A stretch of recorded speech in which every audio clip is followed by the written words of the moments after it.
அப்போது வருகிறேன் என்று சொன்னாலே அவர் ஒரு அரை மணி நேரம் 3/4 மணி நேரத்தை ஒதுக்கி வேறு யாரும் இருக்க மாட்டார்கள். சீஃப் செக்ரட்டரி, முதலமைச்சருடைய செயலாளர்கள், இப்படி 4-5 பேர் இருப்பார்கள். நான் மொத்தமாக ஒரு ஃபைலோடு செல்லுவேன். ஒவ்வொன்றாக திருச்செங்கோடு சட்டமன்ற தொகுதிக்கு மட்டுமல்ல, மொத்த கொங்கு மண்டலத்துக்கான பல்வேறு பிரச்சனைகளை நம்முடைய முன்னாள் முதலமைச்சர் அவர்கள் தீர்த்து கொடுத்திருக்கிறார். அப்படித்தான் பொள்ளாச்சியை தனி மாவட்டமாக ஆக்க வேண்டும் என்று கடந்த ஓராண்டுக்கு முன்னால் நான் சந்தித்து பேசிய பொழுது அவர் சொன்னார், ஈஸ்வரன் இதை தொடர்ந்து சட்டமன்றத்திலே கேட்டுக்கொண்டிருக்கிறார். நான் எங்கு சென்றாலும் இந்த பொள்ளாச்சியை தனி மாவட்டமாக ஆக்க வேண்டும் என்று கோரிக்கை வைக்கின்றார். நானும் பார்க்கிறேன், கோவை பெரிய மாவட்டமாகத்தான் இருக்கிறது. இது முன்னாள் முதலமைச்சர் அவர் சொன்னது. பெரிய மாவட்டமாகத்தானே இருக்கிறது, இந்த பொள்ளாச்சியை மட்டும் பிரித்து விட்டால் என்ன என்று அவர் முடிவுக்கே வந்து விட்டார். அந்த கூட்டத்தொடரிலே அறிவித்தால் என்ன என்று கேட்டுவிட்டார். கூட இருந்த அதிகாரிகள் இல்லைன்னா பல இடத்துல கேட்கிறாங்கன்னு சொல்லி அவங்க ஒரு பிரேக் போட்டாங்க. இல்லைன்னா நம்முடைய முன்னாள் முதலமைச்சர் அவர்கள், திராவிட முன்னேற்ற கழகத்தினுடைய தலைவர் அவர்கள் பொள்ளாச்சியை எப்போதோ தனி மாவட்டமாக பிரித்து கொடுத்திருப்பார். அதற்கான அத்தனை தகுதிகளும் பொள்ளாச்சிக்கு இருக்கிறது.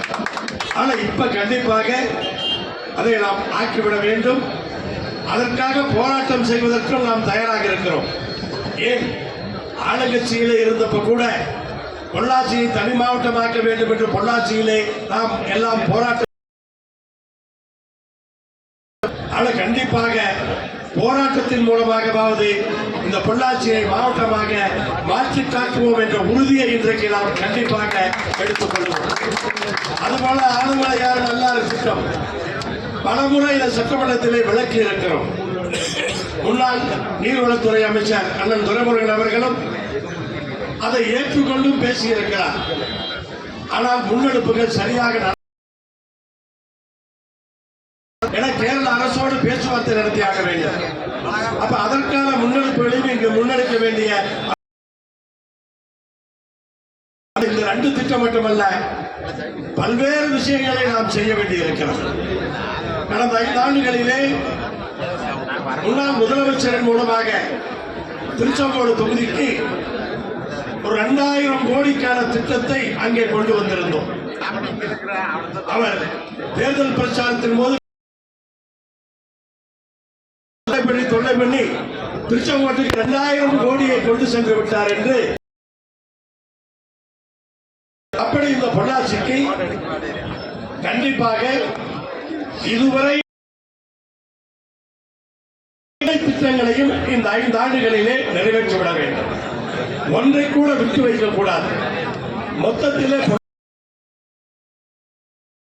தொழில் வளர்ச்சி. ஏனென்றால் ஈவன் பல நாடுகளிலே செல்லும் போது கூட அங்கே கேட்டால் நாமக்கல்லிருந்து எவ்வளவு பேர் வந்திருக்கீர்கள் என்றால் நிறைய பேர் கை தூக்குவார்கள். திருப்பூர், ஈரோட்டிலிருந்து வந்திருக்கிறீர்களா என்றால் கை தூக்கு. பொள்ளாச்சியிலிருந்து யாராவது இருக்கிறீர்களா என்று 1-2 கை கூட தூக்காது. ஏன்னா அப்படி வெளிநாட்டில் போய் அப்படிப்பட்ட அந்த வாய்ப்புகள், அந்த முயற்சிகள் இல்லாமல் போனது. தொழில் வளர்ச்சியை கண்டிப்பாக கொண்டு வந்தே ஆக வேண்டும். ஏன்னா அன்றைக்கு பல தலைமுறைகளுக்கு முன்பே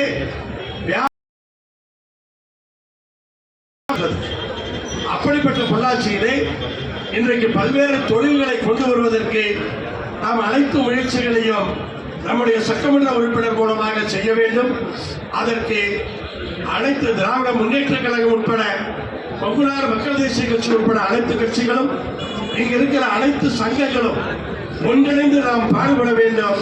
அதற்கு எல்லோரும் நீங்கள் உறுதுணையாக இருக்க வேண்டும் என்று அன்போடு இந்த நேரத்தில் கேட்டுக்கொண்டு, கண்டிப்பாக இந்த அலுவலக திறப்பிலே கலந்து கொண்டு சட்டமன்ற உறுப்பினர் நித்யானந்தத்தை வாழ்த்துக் கொண்டிருக்கிற, இந்த இடத்திலிருந்து அத்தனையும் செய்யக்கூடிய அந்த வாய்ப்பை உருவாக்கி தருகிற உங்கள் அத்தனை பேருக்கும் இந்த நேரத்திலே கொங்குநாடு மக்கள் தேசிய கட்சியின் சார்பாக, திராவிட முன்னேற்ற கழகத்தின் சார்பாக, மதச்சார்பற்ற கூட்டணியின் சார்பாக நன்றி தெரிவித்துக் கொள்கிறோம். நன்றி, வணக்கம்.